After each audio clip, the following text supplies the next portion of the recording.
รื่องวุ่นวายสวรรค์คนใจต้องถือมัวมองวันนี้ได้พบกันสวรรค์บ้านเฮามีสุขตื่นบานลูกขึ้นขับไล่ศัตรูหมู่มารเสือเผาวงมันแล้วได้ปองดอง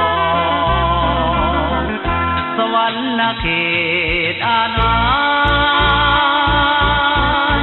ถิ่นฐานพ่อกระดวดหรือสา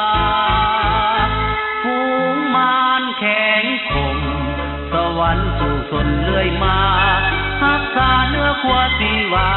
ก้าวเดินสิ้นตายเป็นใจเดียวเพื่อภารกิจยิ่งใหญ่เดินไป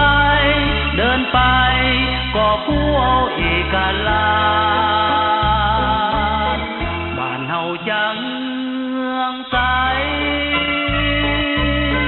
มาพร้อมเพียงใจปกป้องผัวแปรให้วัฒนาอุดมเข้มแข็งสวรรค์ควันแพงบ้านเกิดเฮา